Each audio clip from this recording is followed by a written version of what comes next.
So, we are live, theoretically, if XSplit is treating me right. This is the Stardock stream. I'm Adam Basiner. That's Paul Boyer. He is the lead designer of Galactic Civilizations 3, which we are demoing today. Okay, just making sure we're live on Twitch. We seem to be okay. We are streaming an internal build that you guys don't have yet. Well, this is the build that you have a lot of reasons. That's true. The build that you guys are going to get will be a bit more polished than this, and a bit more done. Some of these features will be a little more cooked by the time you get it, which will be soon. I think we've already said that it's coming in June, so it's right around the corner. You guys are going to need to play with some stuff, but we've got the actual, early kind of peak here to show off. So. I'm going to let Paul talk a little bit. This is the new planet screen, as you can see. Well, it's closer to the new planet screen than the previous planet screen. But Paul, you want to talk about the new planet tech and how that all works? Yeah, well, let's really quick do a little disclaimer here. Now, once we decided to push the beta back a little, or the next alpha back a little, we're in the middle of a lot of things. We're trying to polish stuff up, and but we were worried. One of the reasons we pushed it is we were worried that getting them in fast would actually mean that we were changing fundamentals after. So we kind of stopped and went back to the fundamentals. So a lot of things that you're going to see today are half implemented on purpose because we essentially stopped and went backwards and started backfilling missing technologies. So once we get back to filling up the cosmetics, all of this stuff is going to come together really fast. But there's enough here to kind of give you some teasers as to what we're trying to do. One of the biggest things you'll see is we now have the Starport. Starport's going to get built by a planet. You will literally go onto a planet and you'll say, build Starport. And that will, next turn, build me another Starport, which I will, ironically, not be able to power because I only have one planet going right now. But in a minute, I will have... Oh, look, I already had explored. I will already have... what is going on? Did I not just tell you to explore? All right, so that will end up giving us a new Starport. Oh, yeah. Oh, and by the way, we re-exported parts of the cards because we had some crazy hard points, and so a lot of the existing ships exploded, which is why this thing now has giant wings on it. Like I was wondering whether this Lost Explorer looks like a brick that's been frozen in carbonite.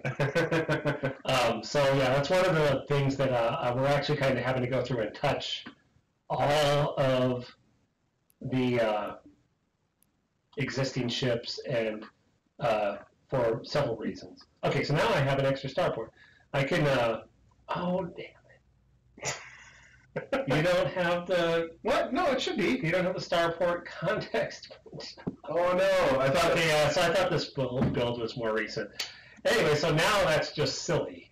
But once I colonize Mars here, which I will go to, I will be able to... I love the backwards wings on the colony ship. They're asymmetric. Okay. You'll also see, here's a little hint at what we're doing with the planet surfaces. We haven't quite polished this up, but there's actually now continents on Mars, and there's continents on everything. So you can see how these are kind of clustered together. That's actually being derived by this darker area. You guys can't see my finger, but these darker areas are actually plateaus that we've chosen to make colonizable areas. So, like, if it was on Earth, that would be way more reliable now than YouTube. We can hope. Hi, we're back. Oh, and I crashed. Oh, well, that's fun. That's another thing that happens sometimes. Okay, so let me restart.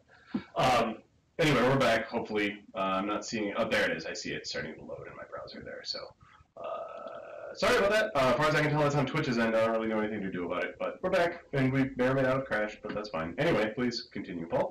Okay, so what I was more or less getting to is, the planets now will be generated dynamically. Not so much like there's no fractals or anything, but we have continent stamps, and the stamps get placed in more or less random manners, and cosmetically random manners based on their traits. So if a planet is like a green world that has a bonus in something, we can actually have different art defines that will make it look different based on its based on the planet trait it has. So one of the things that's really cool about this is that you'll end up with like infinite colors. And one of the things, I don't have a good sample, but like if you apply the Earth gradient to Mars, all of a sudden Mars looks like it's been terraformed. I mean, it's really, really a cool system, and we'll be showing more of that, as time goes by. You can kind of see that Earth is starting to look a little higher res, and there's a really bad light map on there that we need to fix. Well, it's cool though. It's not necessarily super obvious with Earth though, but on the other planets you can tell, like, the texture that you see on the planet screen is the texture that's on the main map as well. Yeah. Right. So you can see here, Mars, you can actually see the light map on the continents, and those will actually become keyed to where the improvements are. So like the planets will kind of come more to life wherever you're building and stuff. So that'll be a neat little polish point. The biggest change, like I said, is that we now have the Starport, which is essentially just like, in Galactic 2, you would go onto the planet, you go to the Starport screen. Now you essentially go to the actual Starport, and you go to the Starport screen. Right now, every ship that is possible to build is showing up, so ignore those grayed out ships. But like I say, I want to build a constructor, I hit done, and now it's building. And like in Galactic 2 now, that will continue to build that until I stop it. So I can essentially now go to my planet here, and I can do this globally or locally, but you can actually say, I want this planet, I'm going to put it like at 50%, research 50%, economics, and I can say, and I want 50% of that manufacturing to go to my Starport. So it's, in effect, it's kind of bringing back one of those sliders from it's bringing back the military slider, but unlike in Galactic 2, there's no weird partition of it. It's all straightforward, so if you are spending money, you will never waste money. That was the biggest complaint people had in Galactic 2, is that there was ways you could technically be wasting money. Now, say if this Starport is idle, and I say nothing, build nothing, this planet slider will default back to all social.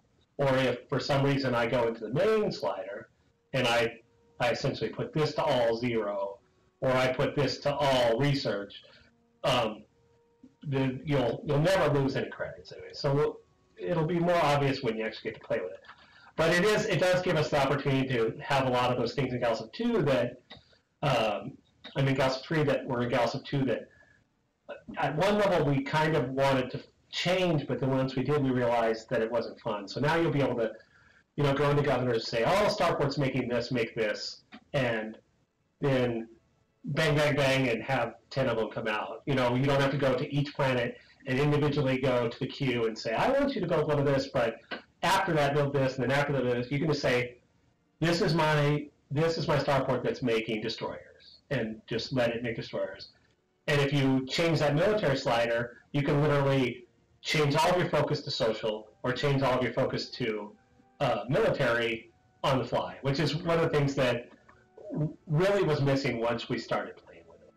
And it's huge for Galactic 3 too, because with the move to 64-bit, our big maps are so much bigger that it should really cut down on the amount of kind of busy work of maintaining your big empire. Like sometimes it feels like those big empires they kind of feel like you're trying to steer a battleship, right? Like, it's just, there's so many different things you need to change if you need to do something like, oh crap, I need to build this ship to counter what the Drengen are bringing.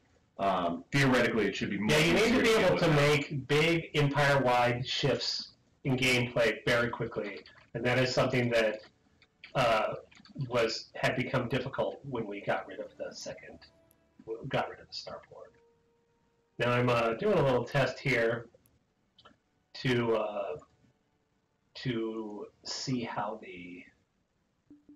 Now, one of the other things that's coming in right now is in the alpha, everybody there was these prefab ships. They were all kind of lame, because they had to be designed one at a time. What we've got now is the new system is working. I'm hoping that is now generating your ships, and hopefully these aren't hideous. Oh, I forgot. Oh, you don't have to do it. Anyways. Actually, that's kind of cool. This is one of those examples of when we resized parts, all the ships broke, but in some cases, because of symmetry, it looks like it's on purpose. It's very funny. Yeah. Like this is actually totally broke, but you wouldn't know. Anyway, so now you can see this Guardian ship. This has actually been generated by the game because I unlocked mass drivers, and this is Knight is because I unlocked a couple multiple weapons, and the snipers because I unlocked lasers. And then as you go up the tree, like I can actually say I want to go ahead and now specialize in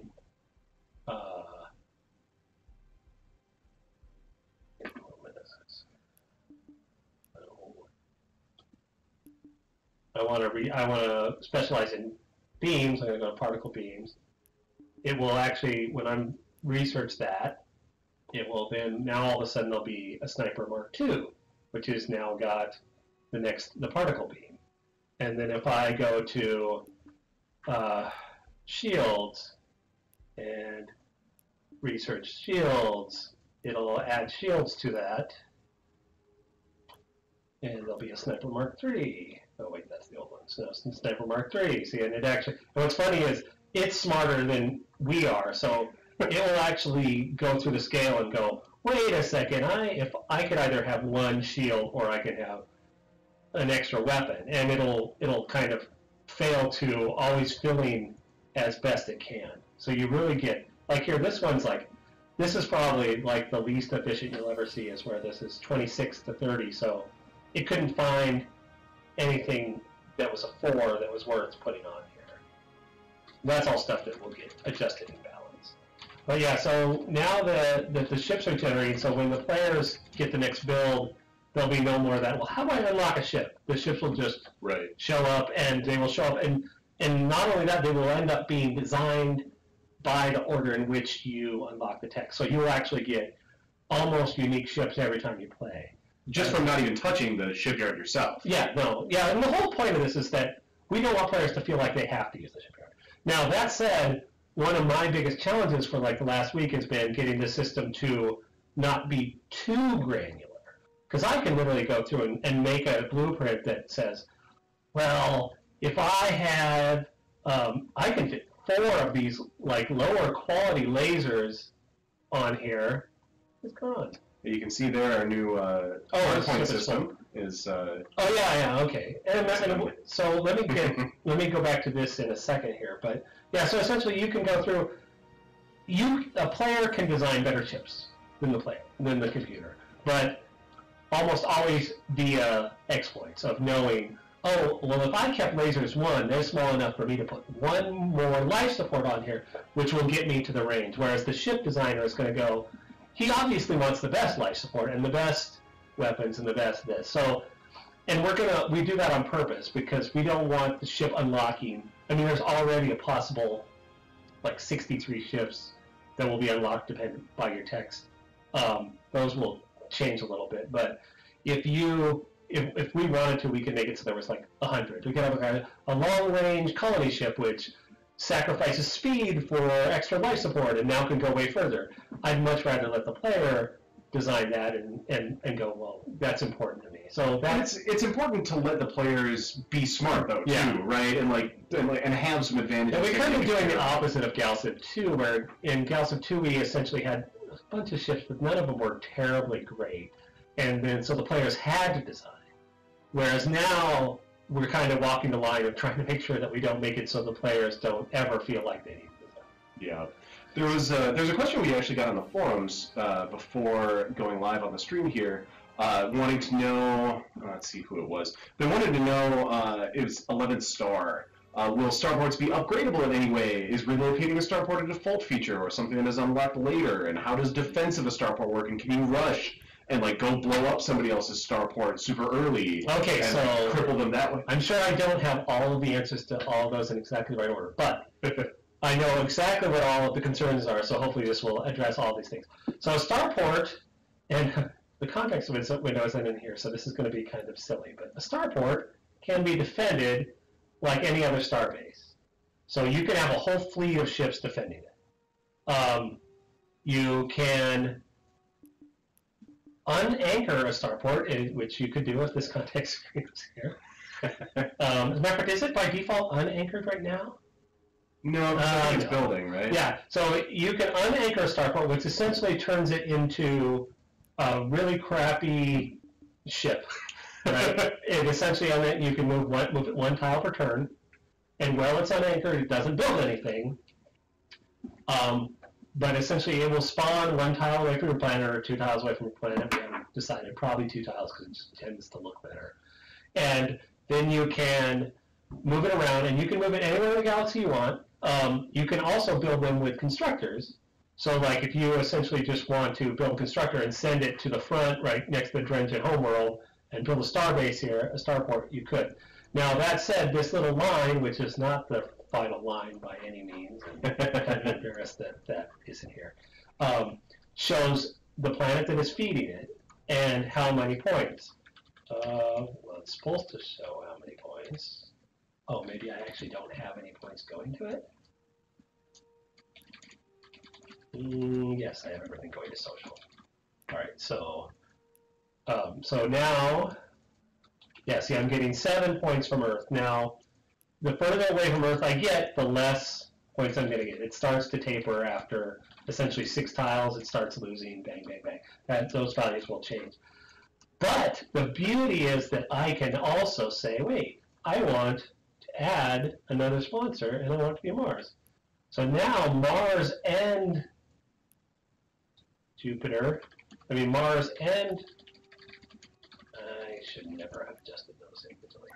So, okay, so see, now you can see Mars and Earth, so now I'm actually getting more points. So that way, like, if you have little planets like Mars, you do have some production there, but it's not a production powerhouse. You can go ahead and say, you know what, throw whatever production you do have in a rush. If I ever send my slider to all military, I want that production going to a starport, and now you can connect them up. Now, the beauty of that is this is a late-term tactic, but if you have a giant empire, you could send a constructor over here, build it, and then connect 10 planets to it and start cranking out ships. So, those are things we'll have to adjust. They'll probably tie into logistics and all that. We're just now testing to see how it all plays out right now.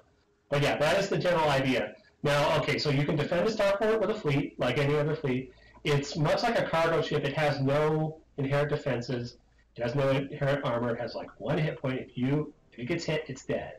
That is very much on purpose. We may, at some point, play with the idea of upgrades like you do with a starbase, but at the moment we really don't want it to become, we want it to become something you defend. And unlike in Galactic 2, this will actually be is kind of a big game changer, though nobody really thought about it until we got it in, is they don't get captured with your planet. So the odds are it will be blown up by the time they capture your planet. But you could technically, like if Mars and Mars gets captured, Earth is still building. Or I could put it right here between them and power. And so there's a lot of really interesting stuff you can do with that. What was the other one? Can you upgrade it? Upgrade, you can defend multiple planets, defending, yeah. And this is also very much a placeholder. It will, the little ship will be getting built inside there. I don't know about how much it will be getting built, but there will be a ship in there. I would really love to have some sort of almost like a progress, as it builds itself. Oh man! Oh my God! Cool. What is happening here? What the hell? Is that the Drengen constructor? Wow! Wow! It looks kind of amusing though, like you said, because of symmetry. Yeah, everything looks on purpose. Oh my God! Oh Oh, it was so sad. So sad. Actually, we've already rebuilt all these ships. We just haven't got them all in yet. But yeah, we had to address a bunch of issues that were discovered essentially the minute we let players have the shipyard, Right. where like things were facing the wrong direction, and because we couldn't auto hardpoint, we had a lot of problems. Okay, speaking of ships, let me really quick kind of give you a tour. Now, this is not done yet either, but you'll see that the shipyard has gotten quite a change. This background might change, but anyway, so you can either say new design now and start a new design, or you can grab any of these old ships and adjust them. But let's go ahead and do a new design. Oh, that's kind of annoying. Might have to change that. All right, so you'll see here now we shifted things around quite a bit. Design and equip are here. We're getting rid of the concept of templates as a separate thing. So the hulls, a template is now just a hull. So all of these categories, and these are actually going to become squares, and we won't bother showing the name. It'll just say the size. And so any template ships you design will show up here, and you can just use them as a hull. You can then grab them and edit them, or you can start with something from scratch. Well, speaking of, we had a question actually in the chat a little while back about asking if there were going to be more cockpits and things like that, the sort of base pieces for the tiny and small ships. Yes and no. I mean, we will do as many as we have time for. Well, honestly, we'll probably be adding pieces as time allows. But yeah, so it is hard for those things. Now, that said, I will unveil a crazy feature that no one has seen. Oh God, I don't think I've seen this. So okay, so you can actually, let's say, I want this part here, and you can see this. Actually, this palette has changed. Here's the animations. I'm actually changing this one more time, where it's going to be. They can't actually see the palette. Let me kill some of these. Because our people. Yeah. Yeah, because our like. And I can't move it, but okay. There you go. All right, so we've essentially. This is now going to be general and animation, and then under animation will be these three. But so this whole thing will now have the general, which will be this, which still has your rotation offset. Also has all the controls. It's just a little more convenient. This I don't like because this essentially gives each of the animation directions the same weight as this. So we're gonna tweak with that. But okay, so now let's say I build this and I go, you know what would be really cool is, I guess maybe I should have come up with a better example, but okay, so I want this to be, oh hey, you know what I can show that no one has ever seen? I want this to be here. Okay, so yeah, so these are the gizmos. They do some weird, they still have some bugs in them, which is why we haven't really shown them, but it is pretty cool what you can do with them. Like I can just go in here and go, size that. So, hey, why is this sizing proportionally? Oh, I guess I have to. Ooh, that's a bug. So I can, bang, bang. Now, I can actually go in here and grab both of these pieces.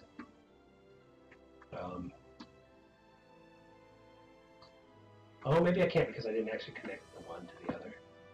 They have to be connected. Let me try that one more time. Here, let's just go grab this. Even just having those controls on the main view is such a huge improvement in my mind. Yeah, because it tells you where the... Yeah, it's so much easier to visualize. Yeah, it shows you which direction things are. It actually tells on the fact that I got one of these, I think one of these offsets or scale is the wrong color. Because I tried to color call these X, Y, and Z to X, Y, and Z, but actually they're backwards in one of them, and I gotta fix that. Anyway, so now I can grab this thing here, and you grab the middle to size proportionally, grab the edges to, yeah, that's a bug.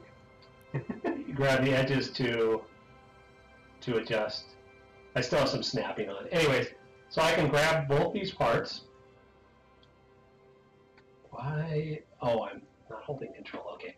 So I grab both these parts. I can hit export and say ship part, which is really silly because it's actually a ship. But now I go in here, I go down to the bottom, and the thumbnail is not showing up. But I can now place these like they're apart. That's so cool. And and then the beauty is those stay in the game. So now you have a part that you really like, and also I could actually now save this as a hull, although that won't be in for a little bit. You have to go into the XML to do it right now, but at some point we'll make it so you can say save as hull. So like if you have a wing, like say I love this wing here, but I don't like the fact that it's so bent down. So I'm gonna flatten it a little, and I'm gonna put a little thingy here. I don't know why. And I don't like that because it's too. I'm gonna squish that. Yeah, see, this should. I asked for that, and I realized I did it wrong. Put a little antenna here. Okay, now this is gonna be a while because this thing is a little bit buggy.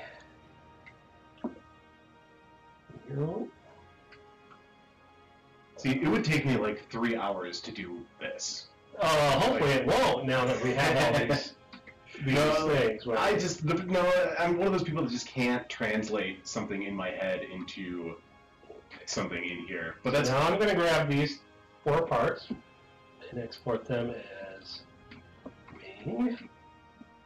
Wing. And now I can say I'm going to build this ship here and grab the default hull, and I'm going to put that wing on there, and then I could actually put another one here, but we are smart and we have symmetry, and I'm going to size this down. The one problem with the let's move it.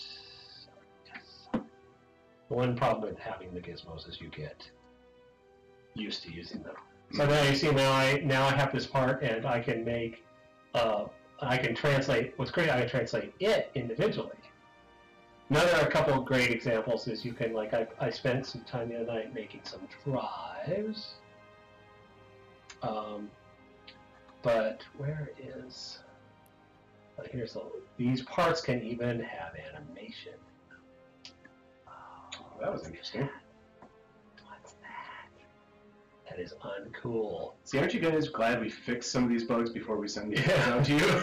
So, but what's even crazier is this animation, right? It actually has that animation in there, but I can actually size an animation size with it, which actually, honestly, can make you a little bit motion sick. So you have to be careful with those crazy things. So yeah, there's all kinds of great stuff coming in here. What else do we got to show? If you want to step outside the ship designer for a second, we did get a bunch of questions because you kind of teased through the tech tree. Oh, yes. Well, now the tech tree is in the middle of being completely redone. So the texts you are about to see are not real. This screen is probably more or less real, but will probably change. One of the things I actually wanted to in my original design is to default the player to this instead of having the list. But everybody convinced me that that's kind of a bad idea. It's a kind of a big blast. It's a big blast that's huge. I still may essentially make an option to default to this. And that'd be fine for advanced players once you really kind of have a better grasp on the tech tree. And you can see here, this is, the specializations that you see in the tech tree that are kind of confusing will expand here. So now I pick one of these, which will take me to one of these. I pick one of these, will take me to one of these, et cetera, et cetera. These lines here, these kind of gaudy lines, which I need to do something about, are the age borders, makes it very interesting for people to visualize things. Like you can actually say, I have something that unlocks way down here, but is locked till the next age, and you can kind of see a much more natural progression of what's going on. Oh god, that one's not totally gutted. Somebody in chat just said, "Guy, they certainly haven't seen the Path of Exile skill tree." And I don't know if you see the Path of Exile skill tree, but it's it's ridiculous. It's like 15 times as many nodes as we have, and it's all circular and different paths. It's really cool. So wouldn't work for our text. Well, no, I love having more text, but what it really boils down to is we can have as many texts as we want, but the decisions of how you progress to them need to be concise. Right. Whereas right now, in the existing tree, there are texts you'll unlock here, like this one. You unlock this, and you get 4 things, bam. And then you unlock one of those, and you get 3 from this specialization. So what I'm trying to do is make it so that you go from 1 to 2, and then that one is 2 more, and that one is 2 more, and that one is 2 more. And then up to, I think the most you get to in any branch is about 6. And then those 6 go on. And those can be gated, they may seem like 3 or seem like 5 because they can be gated by the ages. So there'll be a whole new tree coming in hopefully in Alpha 3. If not, yeah, definitely in Alpha 3 because it's coming in. And that'll be a big change too. This tech tree should be in Alpha 3, hopefully a little more attractive. The ages are getting changed. One of the things I'm probably going to do is add a 4th age, which is mostly just going to be for the technology victory. So it'll be like a really short age. What else have we added or messed with? I just love the planet textures. I think I know it's a small thing. I know they're not even done yet, but they add so much to the game. Here's a funny story. This is Jupiter. I almost wish I could just open it up and hack some stuff so you could see some. But this is Jupiter's texture, and for some reason it's got clouds on it because I haven't checked in the fixed version, so those black things are actually a bug. But that is not actually Jupiter's gradient, that's Mars's gradient. And yet it looks like Jupiter.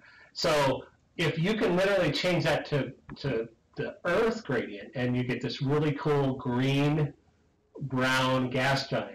So, and then you can, and so there's all, I have screenshots, I think Brad might have put some in the vault, of like Earth with the Mars gradient, where it looks like Earth has been essentially decimated. That's so cool because you can do so much with, like, later in the game, like tectonic destabilization. Well, one of the things everybody immediately does when they see me demo it, go, oh man, you can make it so terraforming, it actually makes the planet green, and you can make it so radiation bombs make the planet green, green and glowing, and the truth is, yes, we can do that. I'm not sure if we will yet. That might be expansion pack or just polish kind of feature. But I am really excited about the new planet generation system. It's kind of a weird hybrid of, I don't know if people are familiar with it, but in the original Gal Civ, do we not even have any? Okay, yeah, so here's a random, okay, this is kind of hideous.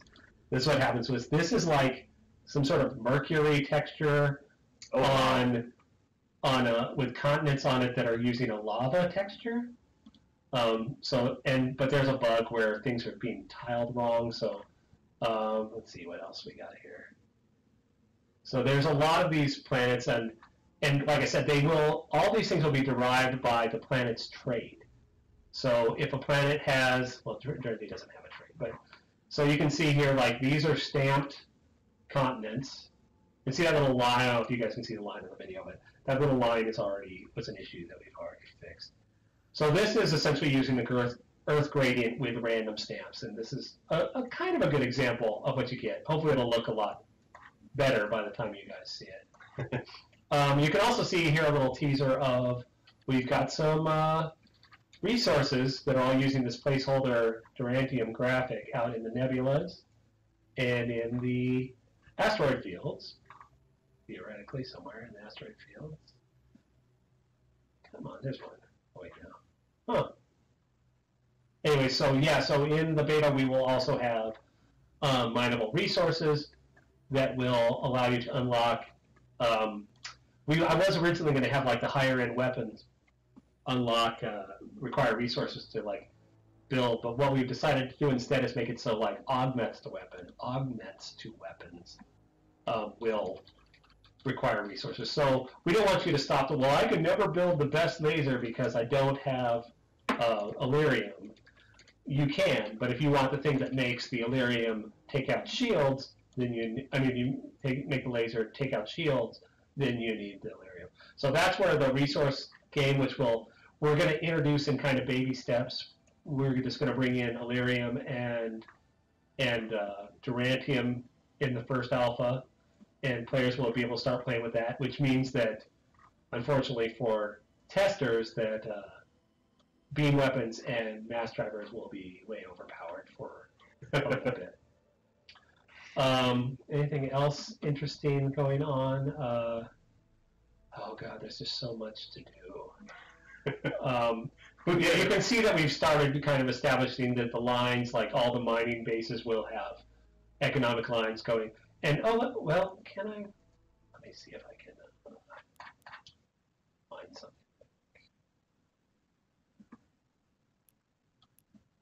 I'm a cheater. Okay.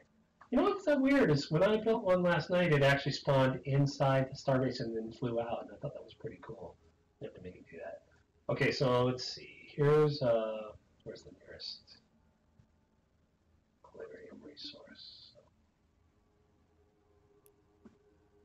I shouldn't be playing with the fog cleared, by the way. Man, you guys are getting way more than I actually planned to show you. Paul just gets excited when he. Well, I said so. That's why I told Derek. I said, you know, I don't know if we really want to show anything, but I think it's nice just to let people know what we're working on and let you know why we pushed and why. So here, like I could build a starport, but I'm going to build a star base. And now you can see that this star base is now mining this Alerium node. Whether we're going to make it so that currently you can mine for 1 point. You can see I'm getting, whoa, that looks horrible. I'm getting 1 point of Alerium from this. Now, if I build a mining ring, I'll get 2. If I then add modules to the mining ring, I can get it up to 10. And with 10, you have 10. Sorry, you have 10 Alerium available. You could maybe make 10 ships with 1 Alerium required. You could make 1 ship with 10 Alerium required. So it's going to be very flexible. It is, however, they don't accrue. You don't keep getting 1, 1, 1, 1. So you have to maintain control of it. If you lose the node, you don't lose your ship, but you can't build more of those until you get it back. So the resources will also be tradable. It adds to the trade game. Anyways, lots and lots of crazy stuff coming in. We have lots of bad water planets in right now with a seam in the clouds. But yeah, we're very excited about all this stuff. Any questions, Fred? I've been trying to pick them out of chat as they've come up. We've gotten a lot of people excited to check it out and play with the new toys. Yeah. A lot of people saying, when are we going to have beta? I want to play beta. And it's like, well, you'll have beta when we are ready to go. Yeah, well, the biggest problem we're having is setting, and this is a little bit inside baseball, and I know it's Adam's nightmare, is that we at Stardock have always had very open betas. So a lot of these people who are founders were beta players of Galactic 2. And if you were there, you know that the betas of Galactic 2 were garbage, and we kind of are like that. We want it in the hands of the player fast. We want to add features in, but in today's world, beta has now kind of become known as release candidate. So if we release a beta that isn't fun, we'll get crucified, even though the game's not done. We want the game to be fun, and we're like, hey, yeah. Play with it. Oh my God, this game isn't done. It's garbage. Yeah, that's why it's a beta. Because players expect a lot more out of calling something a beta now. Because we were doing Galactic 2 and any of our other games. Early access wasn't a thing. Yeah, early access. Early access was literally us letting them download it from us. Right. So yeah, it's a whole new world. I blame most of it on Google. But so you can see. These ships are starting. Look at here. It built a Mark II bomber for some reason, and so lots of cool stuff going on. You'll be able to idle the starport if you don't want to build anything. You can also just go into here and say, I don't want to spend anything on. I forgot that I actually have over. You might have to make a backwards use. A thing to say set all planets. Ooh, I never even thought about that. Yes. We're going to have to make a way to set all planets back to the global thing so you don't have to go to that. And presets, that's what I want. I want my presets to like research planet and industrial planet and, one of the things that we did, and this is another kind of weird thing, is we added these, research projects. But the reason I don't love these is because you can literally come into your individual planet and say, just do all research. Mm-hmm. So it's actually much more efficient to do that. But the problem is if you have a planet that has a large ton of manufacturing bonuses, and you just say do research, you're not going to get any of those bonuses. So by letting people say, I want to turn my manufacturing into research, if you have high enough bonuses, it actually can be profitable, more profitable than doing the slider. But I don't like the fact that it's obscured that way, but it's more of a power user feature. And those are some of the things that we'll be hashing out, as we continue in development, and those are things that are really, really, really useful in terms of feedback and like how players play the game and making sure that we're supporting all that. I want to grab one more question out of the chat here before we kind of tear it down. Sorry, Miratax, you missed most of the stream, but it'll be on YouTube shortly. And of course, you can always grab it on Twitch here as well, although YouTube tends to perform a little bit better just in terms of the streaming.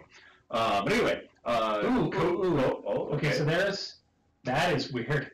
I think that's Mars' surface with Earth's gradient on the surface and some sort of weird placeholder purple gradient on the continents. That is a pestilence planet. Yeah, yeah, but that's because I literally just copy and pasted every texture into every planet to make sure it was working. Here's a good.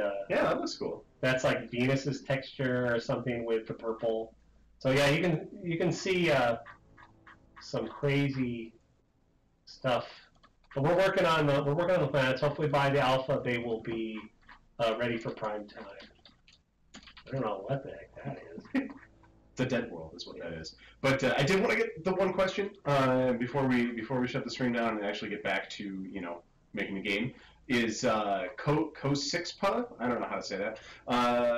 Wanted to know. I recall mini battle cinematics when fighting pirates in Galactic 2. Is that something you guys will be working on? I'd like to see some of that. Like in Sins, I loved watching battles in cinematic mode, which is a question that we get a lot as far as what we're going to do with battles and how it's going to look to the player. Obviously, we're pretty far off from actually getting that into the game. That's one of the two big systems that we... the battle system, the actual battle system, I'm not sure if that is what he was asking, but I will address what I think he was asking and what you're asking. We are going to have a bunch of cinematics for like, when the pirates occur, or when you colonize a planet, or when first time you build a starbase, all those types.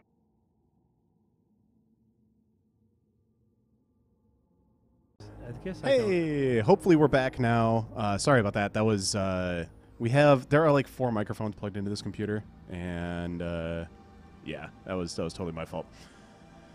Anyway, Paul, I think, was talking about the battle viewer. So just go back to the sort of, I guess, start off with what's up with the battle viewer. So the battle viewer will be a very late addition to the game. All of the math, everything will be in well before that. Most of it is in now. Actually, pretty much all of it is in now, but polishing it is going to take a while. But the actual viewing of the battles, we really need to, everything else, we need the ships and everything to be working. We need the particle system to be working. We need all that before players really get to it. I mean, honestly, we even need like the planets to be working so that you could have good things in the background. And so we're working on that. And but the battle viewer will, like in Galactic 2, have like a cinematic mode, hopefully a smarter one. We'll have a free camera. We'll have all, automatic views like we did before. In addition, there'll be a whole new layer of interaction before the battle starts, which we're still working on. But once the battle goes, it'll be very much like Galactic 2, where you can, zoom in or you can say, follow this ship. I want to see what this ship is doing. Follow this target, and we'll come up with a bunch of cool views.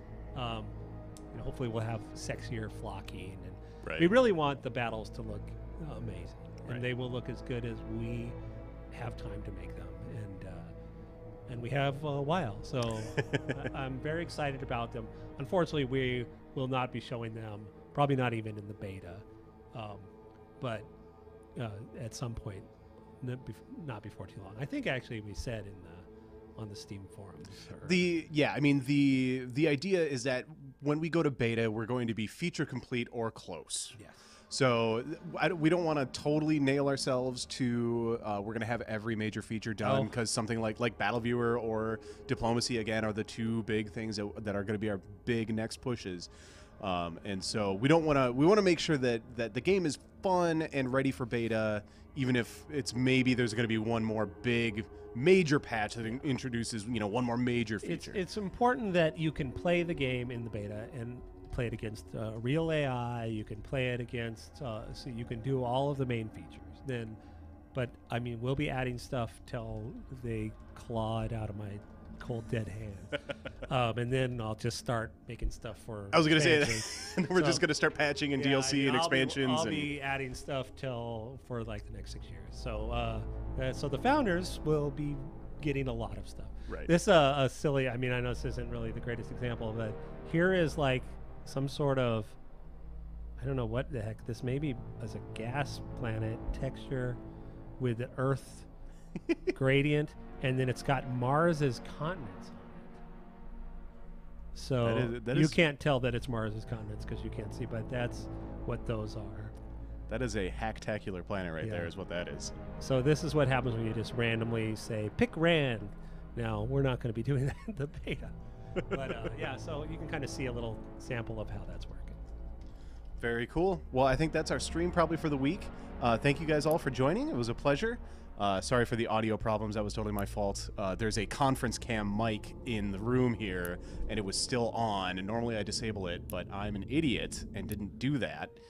So you had annoyingly reverby audio earlier, and I apologize for that. That will not be the case in the future. Anyway, thank you all for watching. That's Galciv 3 developer stream. Hopefully we are doing these weekly. Next week, maybe not, depending. Next week is going to be a real busy week. So I don't want to speak for Paul's schedule, but as soon as his next patch comes out, that should open up hopefully some 45-minute chunks in Paul's schedule a little bit more regularly. Hopefully, we'll see. I joke, but I mean the joke is, of course, he just goes home and does a bunch more work at home after I steal a bunch of his time on Friday afternoon. So anyway, that's it. We're out. Thanks, Paul. Thanks, everybody.